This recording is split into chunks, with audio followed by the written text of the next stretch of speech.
Greetings and welcome once again to another edition of Top 10 Worst Devs. The best is of the worst. I'm your host for this enchanting endeavor, Owen Cash, and what a pleasure it is to be able to be here and survive long enough to be able to deliver this essential collection of profundity designed to deprogram those who have been indoctrinated by the endless spewing of hatred, social engineering that we're immersed within by the third-party outsourced propaganda ministry that we lovingly refer to as the mainstream media. You know, since we've grown up in a crypto-fascist state over the last 80 years or so, it's not like they could put together an actual ministry of propaganda like they've done in overt fascist states throughout history.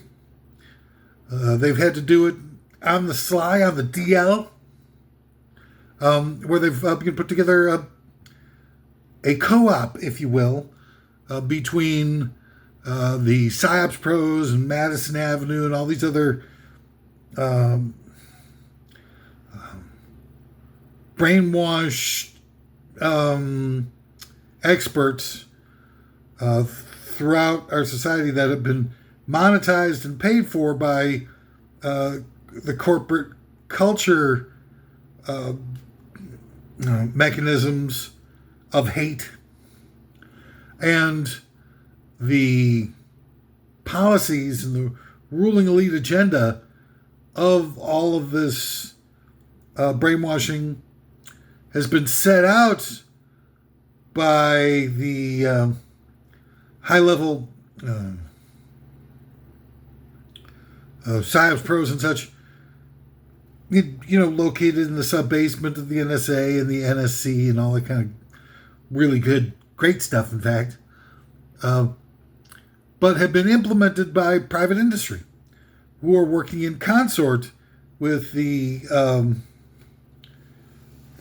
toxic and malevolent purveyors of putrescence and gotten us to pay for it to boot. So we pay for the weaponization of CGI to create the deep fakes by having Marvel movies and Transformer movies, all these Pixar movies and everything like that are all part of the military-industrial complex. It's part of National Socialism, the designed macroeconomy that is put in place to help us as consumers to mitigate the cost of developing as an advanced and cost-effective military as possible. Just like the first iteration of National Socialism in Nazi Germany, where they built the Autobahn so they could have a profound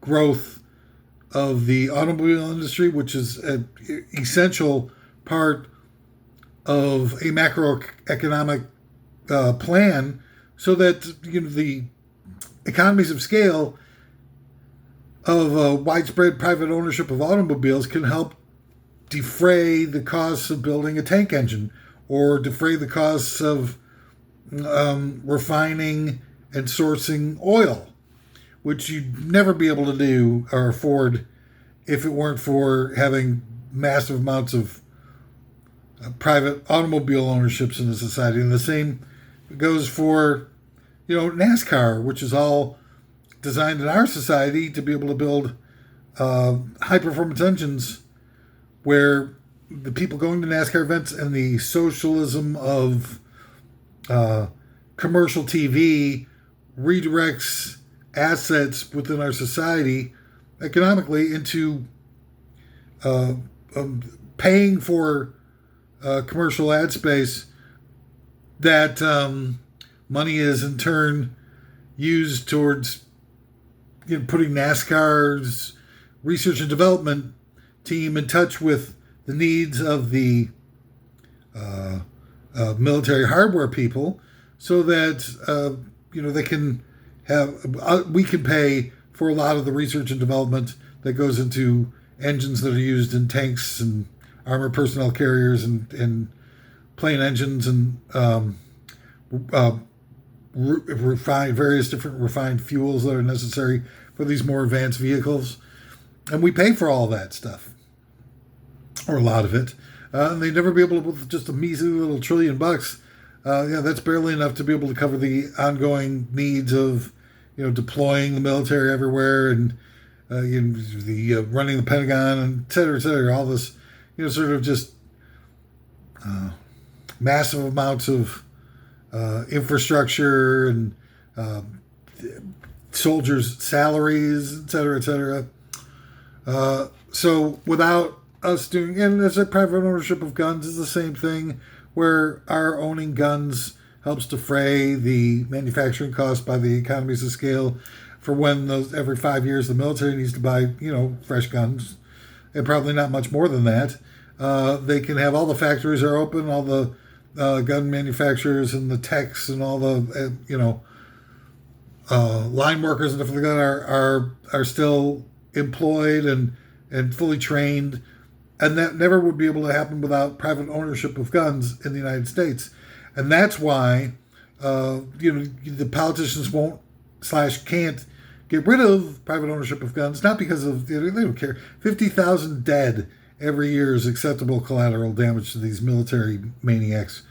Trust me on this. They couldn't care less about 50,000 measly little people. They got the bombs and stuff like that where they could wipe all of us out, and probably planning on doing so with the AI robots and such. But, that's a different story for a different day. But the fact is that we spend all these things as part of... What the hell am I doing? Anyway, so to move on. I don't need to spend any more time on this. You just don't even know what the hell you're doing. And I look forward to the end of the human race, quite frankly, at this point. Anyway,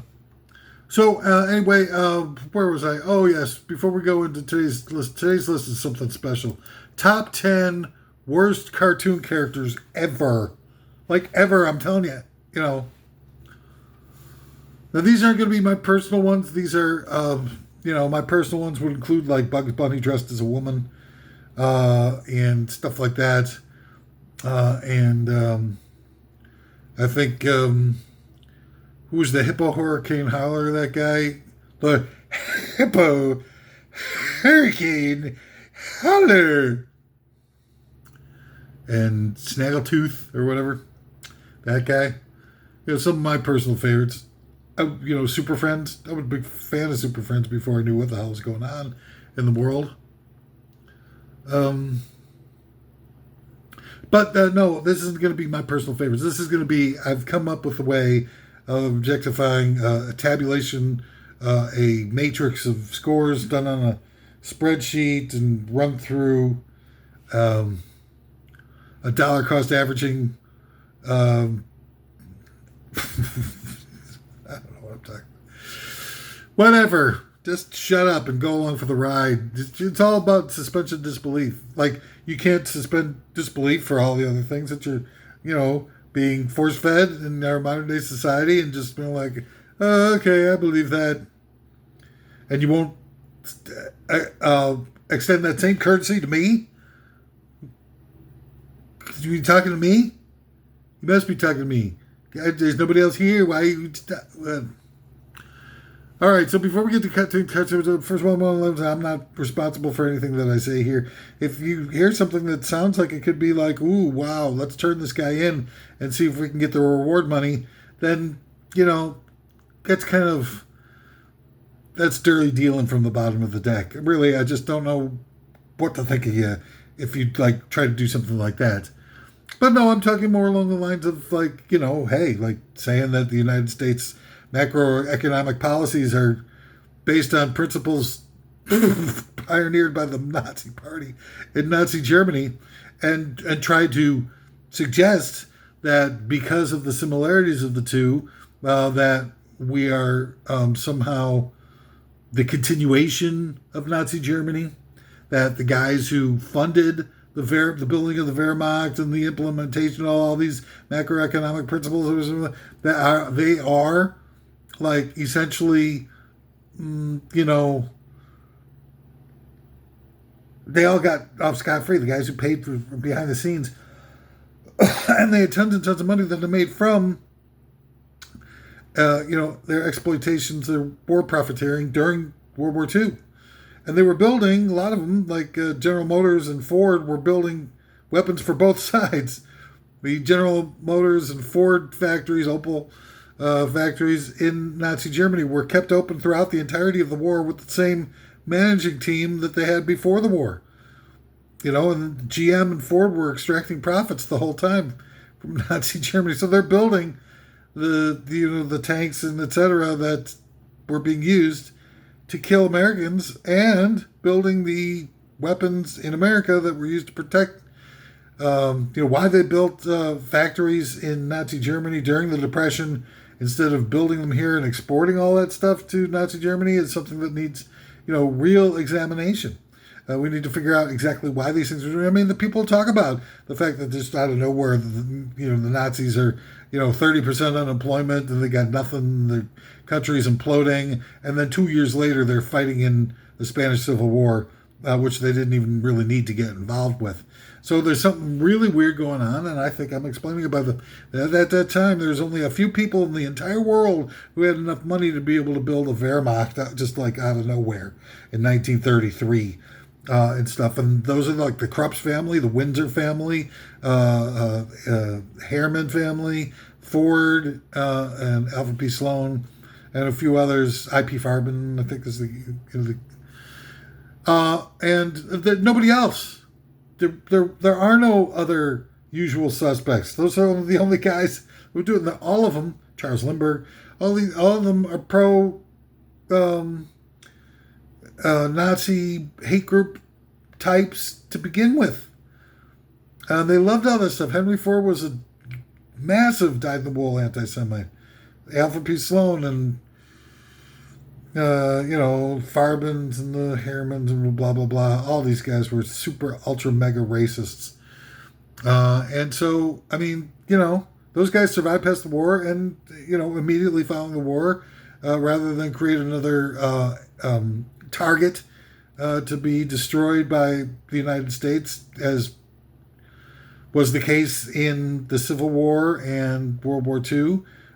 They decided to just go underground and do it like in a really sneaky way, and they did it here in the United States, and nobody was any the wiser.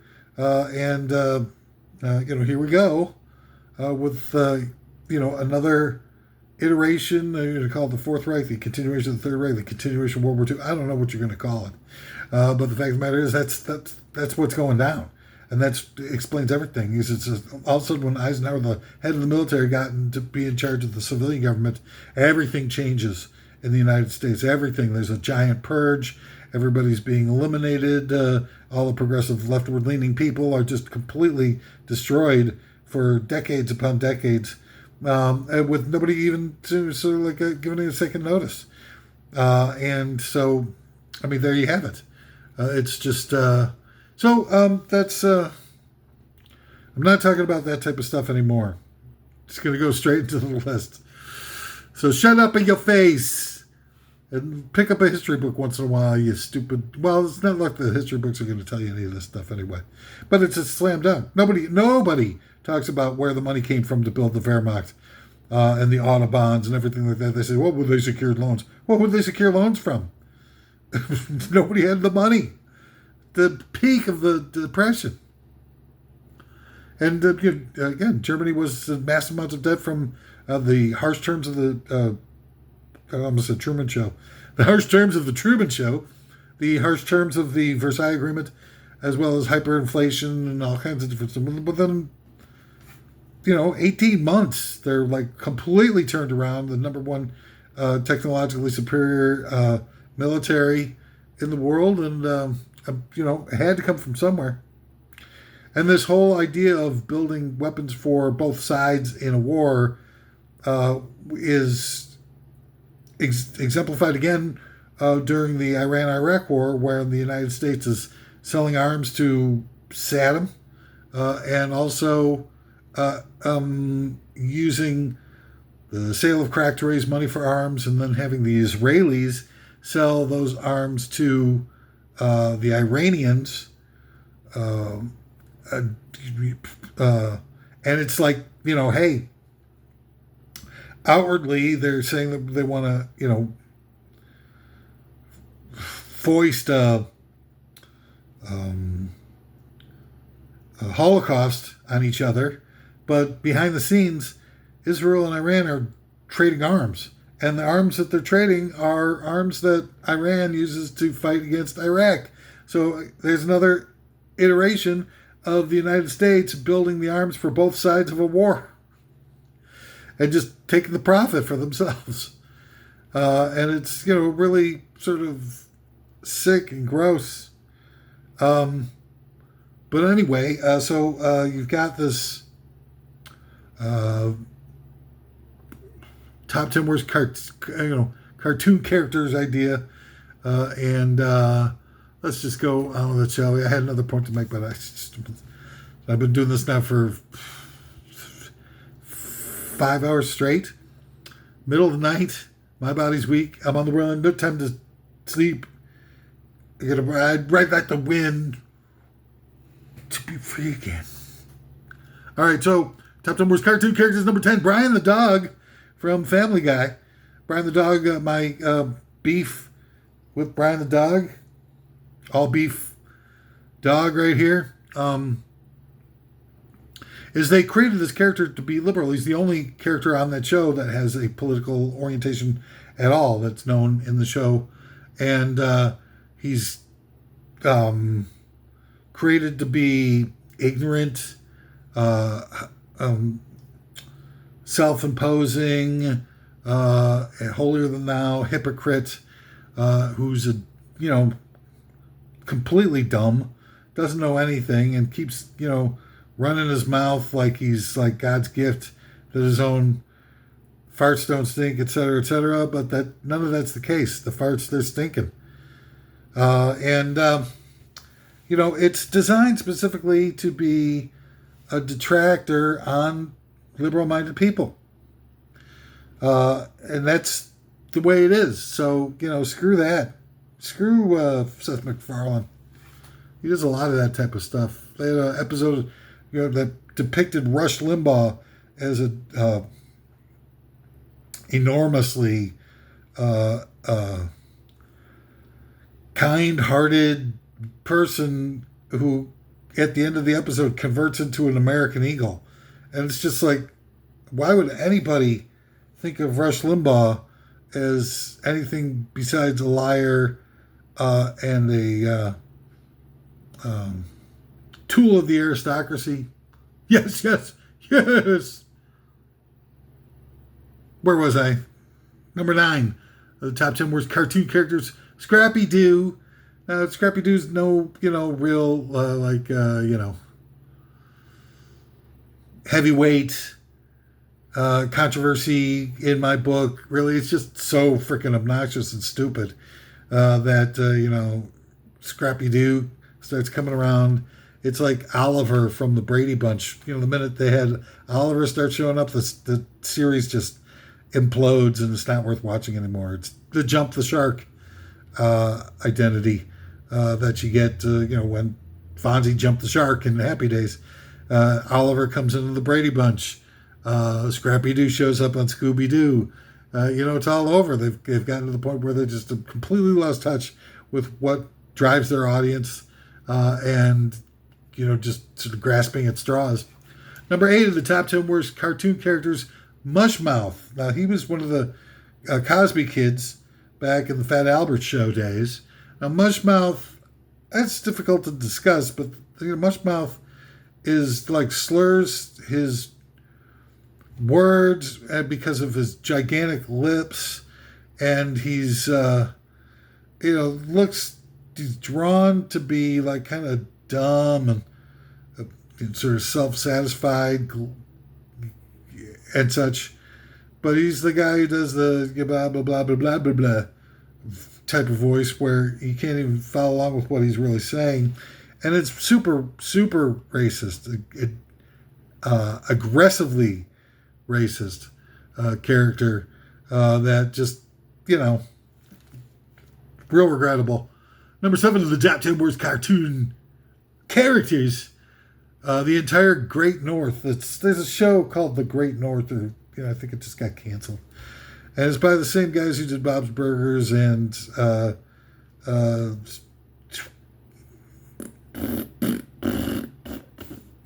Home Movies. And a few others. Dr. Quinn, Medicine Woman. I can't remember the other one. Dr. Isekai thing with... but the show The Great North is one of those, and it's well funded. It's so vanilla. And, it's obviously where they're not writing jokes to be funny. They're writing jokes to assert a political agenda. And it's not a genuine political agenda. I think it's all fake, where they're just trying to, sort of teach people how to hate in new and clever, venom accelerating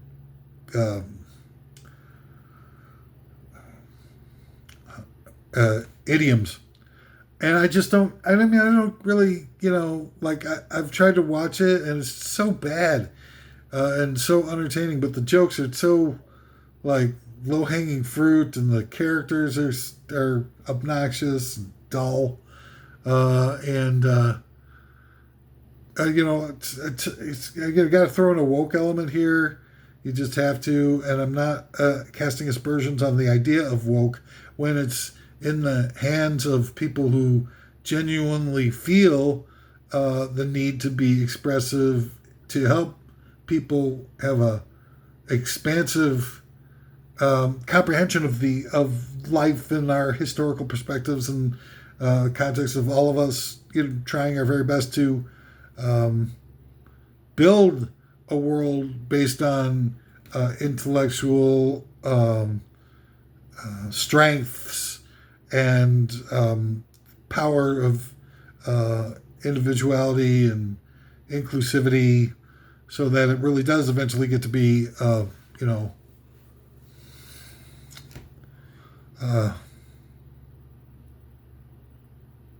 equity and justice for all.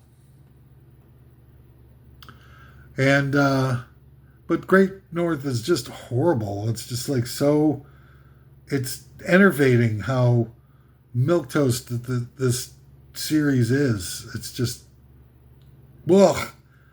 so incredibly horrible. Number 6 of the top 10 worst cartoon characters, Herbert from Family Guy. Now, Herbert is that old man character who's always hitting on children, and in fact, many times grabbing those children and taking them down to his basement for who knows what sort of illegal, immoral, carnal pleasures that this creepy character is likely to have a mind to engage with them.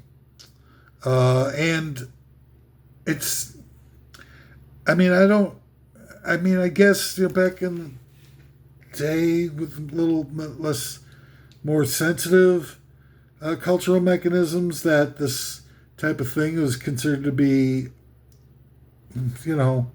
doable, but certainly is not considered to be doable now. Now, a lot of that is cancel culture, but a lot of it is just common sense. Why would you want to, in a society that's got so many children being exposed to such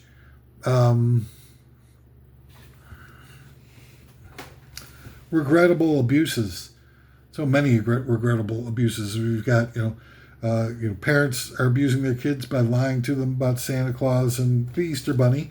Children are being abused by a poor education system. Children are being abused by multi-level marketing schemes directed towards them to shift product and everything like that, is necessary in order to be able to keep the military-industrial complex operating at full steam ahead, and creating CGI movies so that CGI can be weaponized by creating all these Pixar movies and Transformers movies and whatnot. So you've already got a lot of diverse attacks being perpetrated against kids. Cigarette companies marketing their products to kids, knowing fully well that most who become addicted are addicted by the age of their 15th birthday. You've got to have some various different things that protect them against those elements within our society before you even get to the actual out and out sexual abuse, because it's not just a bunch of people on Epstein Island that are doing this stuff.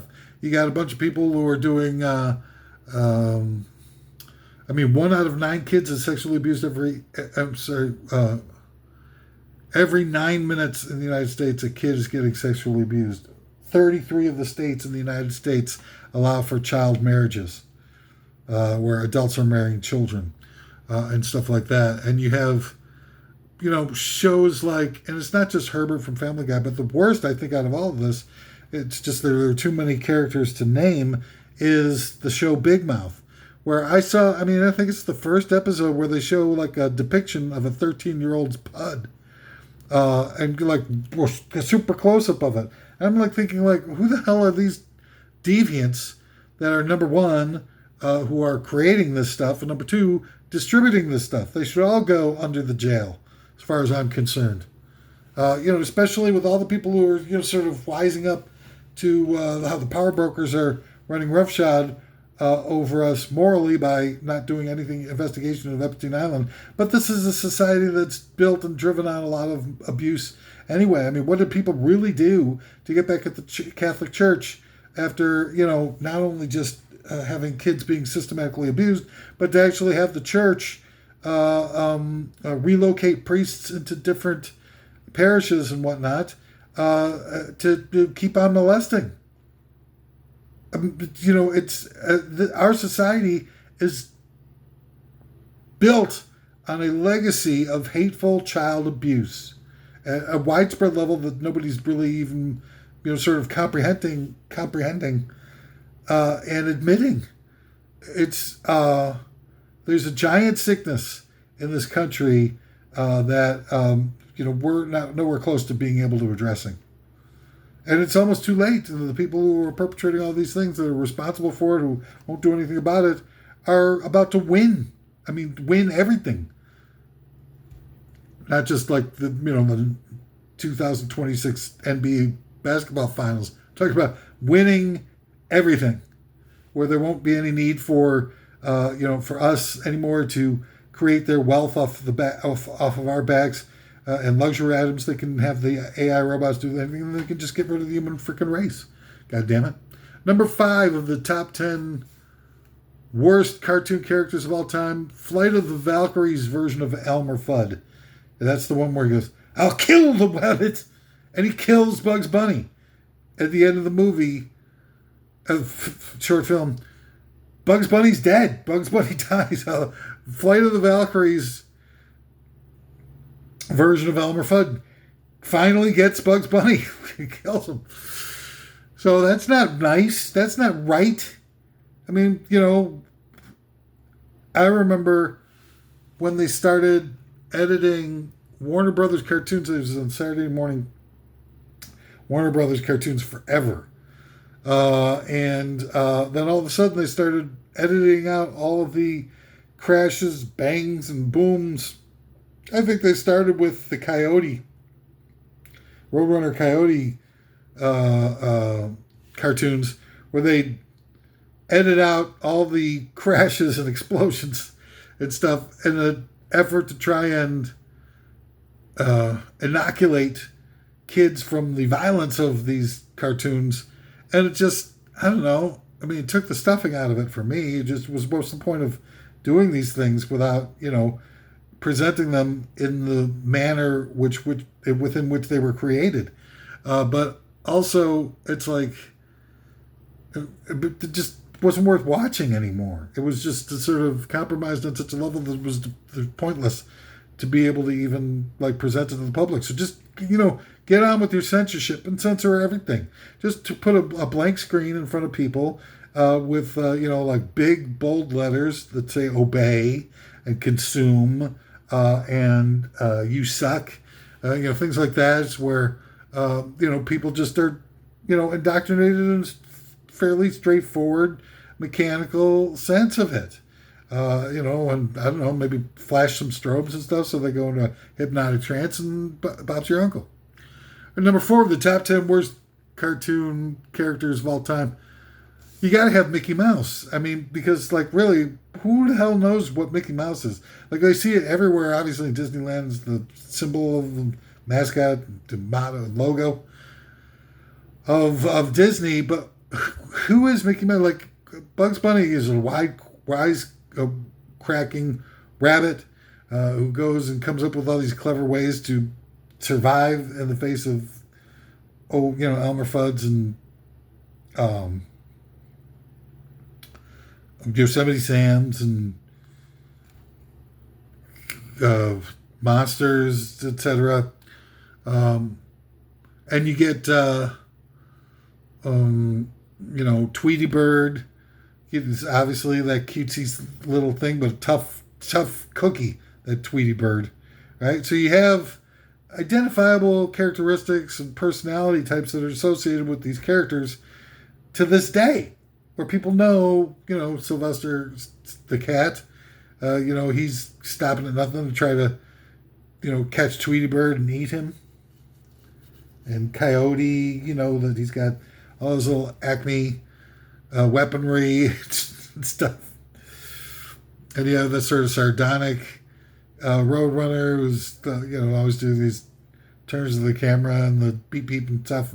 You know what those characters are about. What is Mickey Mouse character like?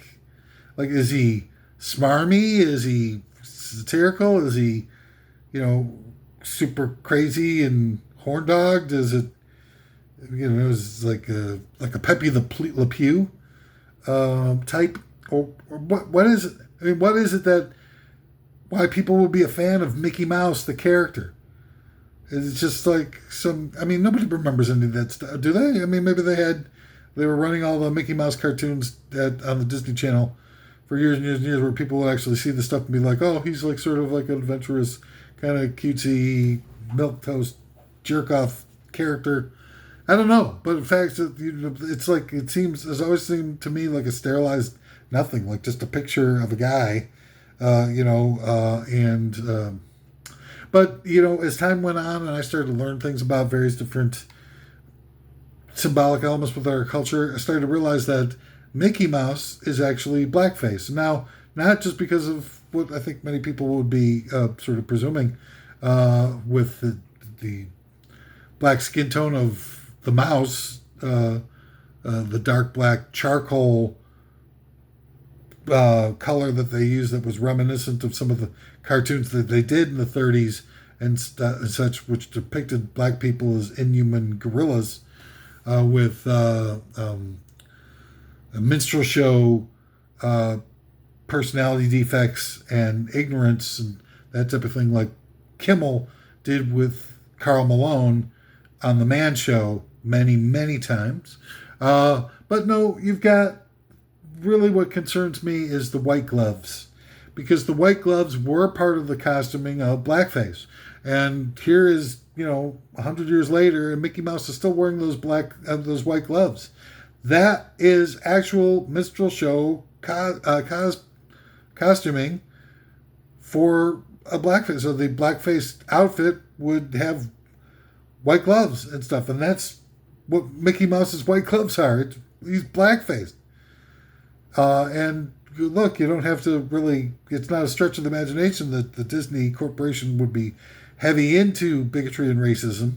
I mean, they were for so long, and their founder was sort of just like a scary, decrepit ultra racist, and it's just you don't. I mean, it's just so despicable and so hateful, and that's what they made their entire logo and image in the shape of, and it's just the worst. Number 3 of the top 10 worst cartoon characters of all time. Scrooge McDuck. You got to put Scrooge McDuck in there. He's like, now that people are starting to realize how much pain, suffering, and anguish that the billionaire class has been creating for so long. So now we see Scrooge McDuck was another one of these efforts to try to humanize rich people and make us think that these people are really, worth a damn, which they aren't. And it's, this isn't something that was, isolated incident.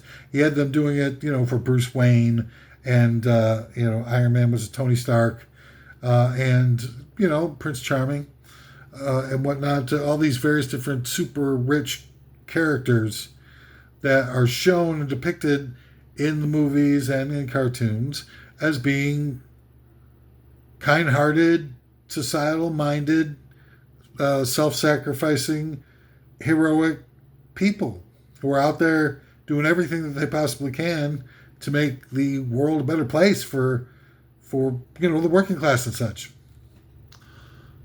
And Scrooge McDuck, you just throw him on that list. Scrooge McDuck's another one where they kind of make him seem, funny or tolerable. Oh, Uncle Scrooge, those types of things.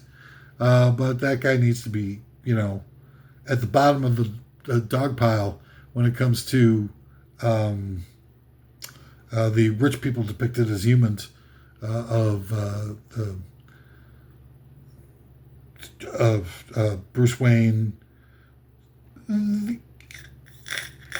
Tony Stark, Scrooge McDuck, and others. It's rumored Elmer Fudd was rumored to actually be quite well off economically. Number 2, the top 10 worst cartoon characters ever. You gotta have Cartman. You got to. I mean, this is the guy who recreated on his own through the malevolent behavior of Trey Stone and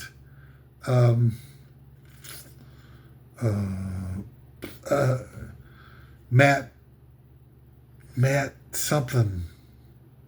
Trey Stone and some guy. Matt Stone. Matt celiac disease. Matt something. Trey Parker and Matt Stone. That's what it is.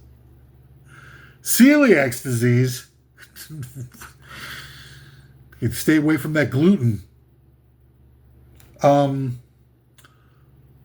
Cartman is like a full-on, Leni Riefenstahl-esque level of hate-mongering creature created by 2 of the most destructive propagandist closet Nazis in the history of everything. Excuse me. And Cartman just goes on and on and on, spewing all this anti-Semitic hatred. And it's not funny. It's never been funny. But they created a character to do all the heavy lifting to socially engineer people into becoming super, ultra anti-Semitic, and made it look funny through Cartman. But all the time he's going like Jews, Jew gold, and blah, blah, blah, and all these things. People are like going like, they're getting more and more like Cartman is kind of on the money here. And those guys, those South Park guys, they're just, Team America, super funny, which just makes it more dangerous. But the fact is that these guys are all, pounding on Democratic targets like Matt Damon, like progressive-minded targets, and Susan Sarandon, and all this stuff. Just and not a single right-winger, and they are portrayed as being like equal opportunity offenders, but they only go after left-winger progressives. Barbara Streisand, Hillary Clinton, Man Bear Pig with Al Gore, and so many others that I just can't drop out right now. I'm so incredibly tired.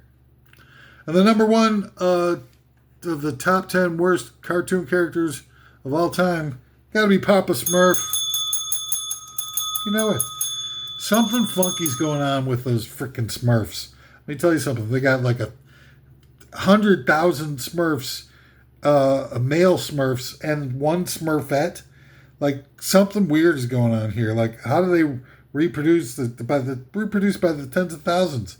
And they got some kind of magic power going on. That's why Gargamel or whatever this guy's name is always after them for their magically delicious Lucky Charms. So something's going on with the Smurfs and Papa Smurf and Smurfette. It's one girl. What's that song? 2 girls for every boy. This is 1 girl for every 10,000 boys. It's tragic and it's sick, and there's something weird going on because they're always showing up. These Smurfs are always showing up at the wrong time. You know, you got your train of thought and you're trying to figure something out, and you got a little bit of, like online music in the background, and then Papa Smurf shows up with a cadre of his best fighters and a fresh Smurfette to relieve the previous Smurfette from her servicing duties, let's call it. And then that's it. That's all you got. Something weird going on there. Okay. Well, that's all the time we got for top 10 worst of the top 10 worst cartoon characters. What a insightful, I think, really personally, if I'm going to say so for myself, which I am, and call, whether or not credit is where credit is due and such. In this particular occasion, I think it is. But, in case I'm going to be dialing up the tan van and driving it around in a circle until I come up with fresh ideas for your next top 10 worst of list. A real pleasure to be able to be. Thanks for checking out top 10 worst of lists. And I look forward to being able to share with you once again some of the more incredible ideas, intrinsic, intellectual value, expansive investigations of the soul and modern history, and the compromising of all these completely washed out humdrum sellouts. Come back again for more top 10 worst ofs in the very, very near future if I survive long enough to be able to do them. Thanks so much for being